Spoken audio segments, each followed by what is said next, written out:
Hello fellow bookworms, and welcome to another episode of the Book Club of Destiny.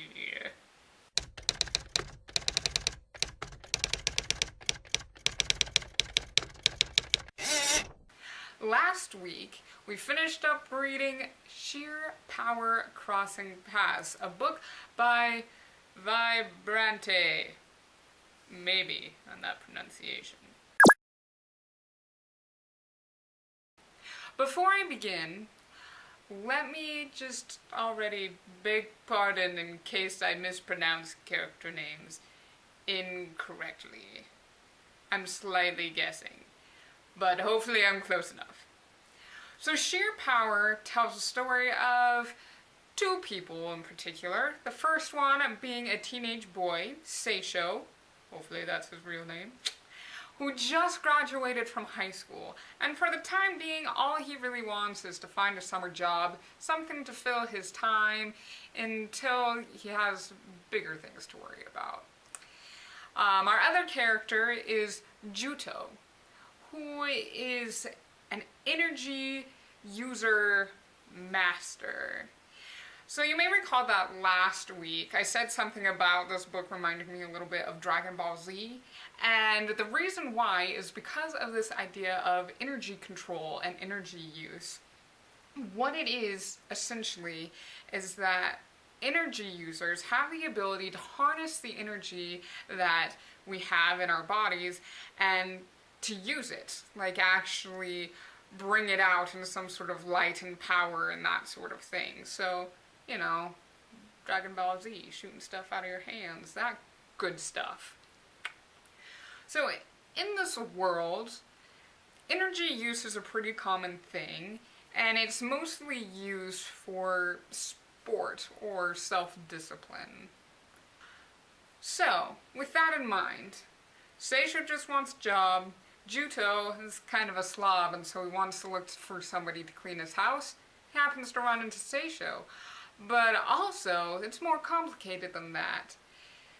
Seisho's father was originally Juto's master, trainer in energy use, but that ended abruptly with the death of Seisho's father. So the two characters already have a little bit of a connection, which kind of grows and complicates things in a way as the story goes on. So as I mentioned, the energy use is more of a sport sort of thing, which is okay for most people. They like it. But things start to go a little bit crazy when Seisho and Juto find themselves smack dab in the beginnings of a rebellion. A rebellion that doesn't think that energy use should be limited the way that it is. Energy users should be able to use their powers how and wherever they will. And if you don't agree with them, well, they have means of convincing you, and it's not good. So although there's a few different elements to the book, the main issue here is, can Seisho and Juto manage to end this rebellion, or would they find themselves wrapped in it whether they like it or not? Okay, so I will admit, when I first got this book, I was a little, well, I didn't have the highest of expectations. Mostly because I knew that it was an independently published book. Now, let me say that there's nothing wrong with that. There are some people who have been very successful going that route, and it works for them. But so far, with what I've seen with those sorts of books before, because I've read a few, is they have a tendency to be a little bit more flawed. And there's been some that I've read in the past where I'm just like, no, I cannot even get into your story because the writing just needed more work. You needed an editor or a copy editor to help you out. There might have been a good story there, but it was just, it couldn't even do it. Couldn't handle it. So I was a little bit afraid that that was the same sort of thing I was going to be getting into when I picked up this book. But I was pleasantly surprised. while there are some of those issues that could have been fixed with the help of a copy editor and editor, it wasn't to the point where I couldn't enjoy the story.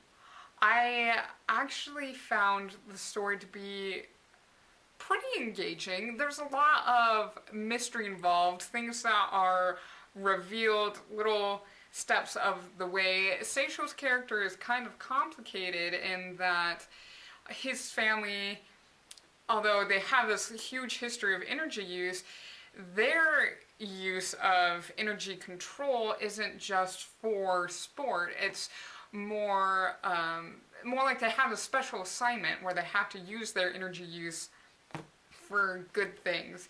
It's a little complicated, but read the book and it will make sense.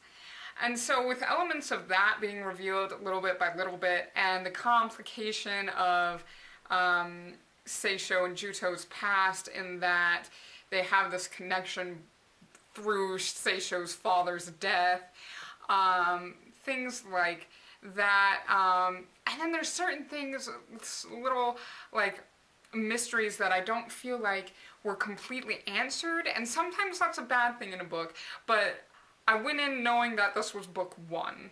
So the next book isn't out there yet, but because there was this one thing in particular that wasn't entirely solved, I'm just like, I wonder if that's going to be in book 2, because something's missing here. So overall, I actually felt like the author showed some promise. Like I said, the story did keep me engaged, and there were some really good elements to it. One of the things that I really liked was just the sense that the author really knew this world she had created. She mentions different types of energy control.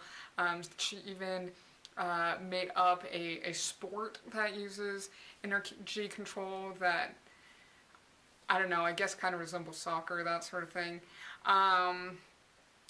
So I feel like she really has the grasp of storytelling. It just, for books in the future, could use that second look over to eliminate certain grammar things. My major issue grammar-wise was passive voice. There seemed to be some moments where there was a bunch of passive voice. So that may bug you, but I thought that the story did well enough that I could ignore that for the most part. So overall, I decided to give this book 3.5 out of 5. So pretty good. I enjoyed it. It might be something that you enjoy too. Alright, so as for our next book up, somebody left a comment on the blog suggesting that I read Shannon Hale, which I have read a couple of her books in the past, but it's been a while, and there has been a book of hers that I've always wanted to read, and so that's what I picked up for the next book, The Goose Girl by Shannon Hale, who you may know as the Newbery Award Honor winner for Princess Academy. She's also written some books for adults like Austenland, which I've also never read, but I've seen it around. So feel free to pick up a copy and read along, and as always, feel free to leave any comments down below talking about what you thought about Sheer Power, or leaving suggestions for books you'd like to see read in the future. So until next time, read a book, eat a cupcake, and love life.